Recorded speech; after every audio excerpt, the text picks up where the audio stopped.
Welcome to an exploration of engineering marvels that transcend borders and redefine scale.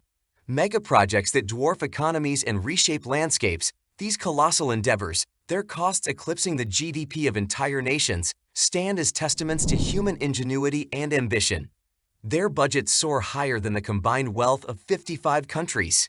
From the breathtaking spectacle of the world's longest bridges to the awe-inspiring heights of towering skyscrapers, these projects rewrite the rules of possibility. The fusion of innovation and determination brings to life wonders that propel us into the future. Futuristic cities emerge from deserts, sustainable megastructures harness renewable energy. These projects redefine our understanding of what's achievable. Join us on this journey as we delve into the realm of the unimaginable, where costs surpass entire nation economies. Explore the magnificence of these mega projects that stand as a testament to humanity's boundless potential and the relentless pursuit of greatness. Subscribe to witness the extraordinary. Like, share, and stay tuned for an adventure through the colossal world of mega projects. Between 1998 and 2004, the Petronas Towers in Kuala Lumpur, Malaysia, reached skyward as the tallest buildings globally, standing at a towering 1,483 feet. These Malaysian marvels edged out the Sears Tower in Chicago by a mere 33 feet, securing their place as architectural giants. However, their reign at the top was short-lived. The construction of Taipei 101 in Taiwan shuffled the rankings, and then came the ultimate behemoth, the Burj Khalifa in 2010, soaring to an astonishing 2,717 feet, eclipsing all prior records. Yet, despite relinquishing the title, the Petronas Towers remain the planet's tallest twin skyscrapers. Home to the National Petroleum Company, commonly known as Petronas, these $1.6 billion marvels boast the world's highest two-story bridge, connecting the 41st and 42nd floors for a breathtaking view of the Malaysian skyline. Head up to the observation deck on the 86th floor. Architect Cesar P., an Argentine-American visionary, infused a distinctive postmodern style into the towers, intending to create a 21st-century icon for Kuala Lumpur. He artfully blended Muslim architectural principles and Malaysian design, making the structure a testament to the country's rich cultural heritage. As with many mega projects, challenges arose during construction. A batch of faulty concrete brought progress to a halt, sparking fears of widespread structural issues. Thankfully, the flawed concrete was limited to a single floor and swiftly rectified to ensure structural integrity. However, this setback cost the project a staggering $700,000 per day. The Petronas Towers stand not just as architectural marvels, but as a testament to human ingenuity and perseverance, overcoming challenges to create a symbol of Malaysian ambition and culture. In the mid-2000s, Singapore decided to roll the dice and entered the high-stakes world of casinos after a 40-year gambling ban was lifted. The city-state aimed to rev up tourism and supercharge its economy.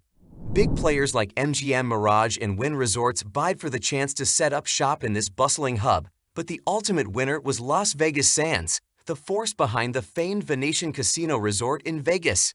With a grand vision and a whopping $3.2 billion investment, Las Vegas Sands embarked on a colossal project called the Marina Bay Sands. To secure their spot, they shelled out nearly $4 billion for the project on top of the $1.2 billion spent on the 6 million square site. However, due to labor shortages and escalating material prices, the total cost ballooned to an estimated $8 billion in Singaporean dollars by 2009, roughly $6.8 billion US. Today, Marina Bay Sands stands proud, flaunting a 2,500-room hotel, a colossal 1.3 million square convention center, a shopping mall, a museum, and a galaxy of celebrity chef restaurants, including not one, but two Wolfgang Puck establishments. And let's not forget the heart of the thrill-seeker haven, the casino floor. Picture this: 500 tables, 1,600 slot machines, an absolute paradise for the gambling aficionado. But wait, the piece de resistance is the Sands Sky Park, a jaw-dropping 1,100-foot skyway linking all three towers. And get this, you can take a plunge into an infinity swimming pool while soaking in the breathtaking Singapore skyline.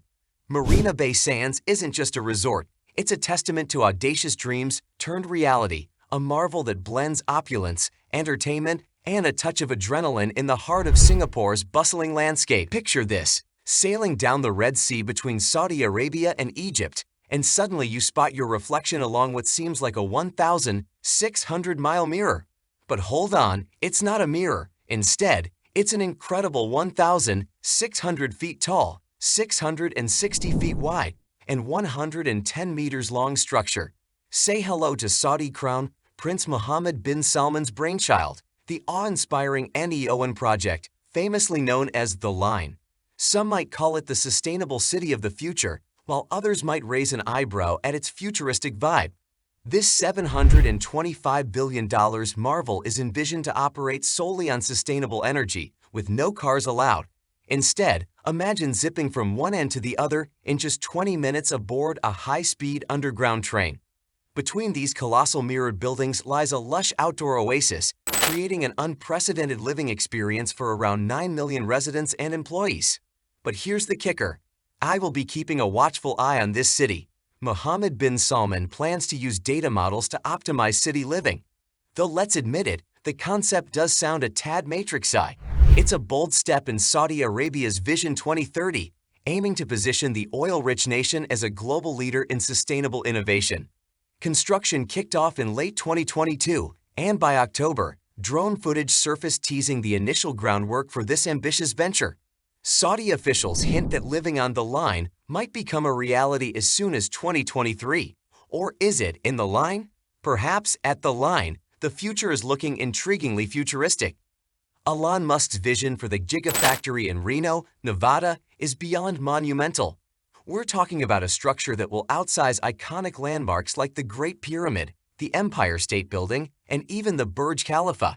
Picture this, a staggering 15 million square feet of space set to be the world's largest footprint, all powered by renewable energy. In one of those famous chats with Leonardo DiCaprio, Elon Musk broke it down. He believes 100 gigafactories worldwide could be the key to powering our entire planet sustainably. But here's the catch. The Nevada Gigafactory, though groundbreaking, is only about 30% complete. Tesla announced expansion plans in 2022, but the full-scale dream is still a ways off.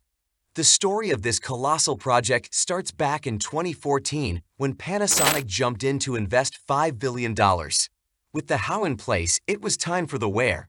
Tesla scouted several locations, but surprise, northern Nevada wasn't even on their radar initially. It took some convincing and a few persuasive trips before they settled on the Tahoe Reno Industrial Center. But here's the twist. Nevada's Gigafactory isn't the Lone Ranger. Tesla's got more tricks up its sleeve. JUG in New York, stationed in Buffalo, focuses on power pack batteries and solar panels. Meanwhile, Giga Texas, Tesla's freshest addition in Austin, isn't just HQ. It's where Model Ys, Model 3s, Cybertrucks, and Cybersemis roll off the assembly line. And let's not forget the international Gigafactories. There's one revving up in Shanghai, China, and another in Berlin, Germany. These global hubs are pivotal in Musk's master plan to revolutionize how we power our world and drive towards a more sustainable future.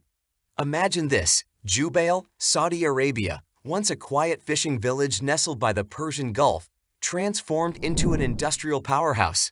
It was the mid-1970s when the Bechtel Corporation, an American engineering giant, stepped in and laid the groundwork for what would become the largest industrial city on Earth. Sprawling across a mind-boggling 687 square miles, this colossal site upon completion became a behemoth, contributing around 7% of Saudi Arabia's total GDP by the turn of the millennium. But wait, that's not where the story ends. The Saudi royal family had bigger plans. Enter Jubail 2, the expansion that aimed to double the city's original size. This mammoth civil engineering project added housing for 120,000 new residents and birthed an 18,000-student university. Fast forward to today, and Jubail stands tall as a heavyweight in the global energy market, magnetizing top-notch tech and business minds from across the globe. This expansion, Jubail 2, aims to cement its dominance, becoming a pivotal player during peak working seasons. Here's the kicker. This project is a colossal machine, churning with 20,000 workers per month during its peak. A staggering $4 billion has been poured into infrastructure, weaving hundreds of miles of roads, water and waste facilities, and utilities. But hold on to your hats. Another $8 billion is earmarked for expanding the city itself. This expansion is no sprint. It's a marathon split into 4 phases spread across 20 years. The current plan, Pinju Comp 4. But you know how grand projects go. A pandemic-related hiccup might just tweak that finish line a bit. Jubail, an evolving marvel, rewriting the narrative of what's possible on a grand scale. Picture the Blue Nile River, a vital lifeline coursing through northeastern Africa, originating from Lake Tana in Ethiopia, traversing Sudan, and finally flowing into Egypt, spanning a whopping 1,600 miles. Now, here's where the tale takes an intriguing turn. Back in the early 2010s, Ethiopia made waves by unveiling plans for a monumental $5 billion dam on the Blue Nile. Initially tagged as the Millennium Dam, this ambitious project eventually earned the moniker of the Grand Ethiopian Renaissance Dam, or GERD. The driving force behind this colossal structure, to illuminate Ethiopia, a nation where 60% of its people lived in the shadows without access to adequate electricity. Enter the vision. The GERD aimed not just to power Ethiopia, but to overflow with surplus electricity, enough to sell to neighboring countries like Sudan and Egypt. Sounds fantastic, right? Well, here's where the plot thickens. While the dam was slated for a 2017 unveiling, squabbles among Ethiopia, Sudan, and Egypt cast shadows over its progress. Egypt, heavily reliant on the Nile, feared the GERD would become a faucet of scarcity, limiting water crucial for Cairo. Ethiopia, on the flip side, sang a different tune. Caught in the middle, Sudan navigated through these heated waters. Cut to that dramatic summer day. Prime Minister Abiy Ahmed Ali sliced through the grand opening ribbon. Voila!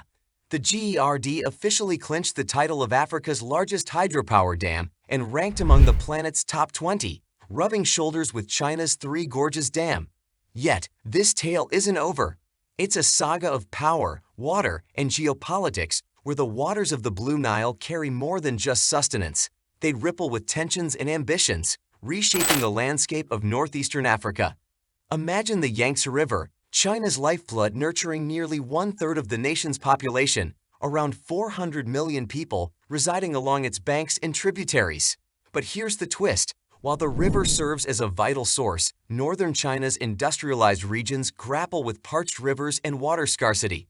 Enter an audacious solution that brooded in the mind of Mao Zedong back in the 1950s.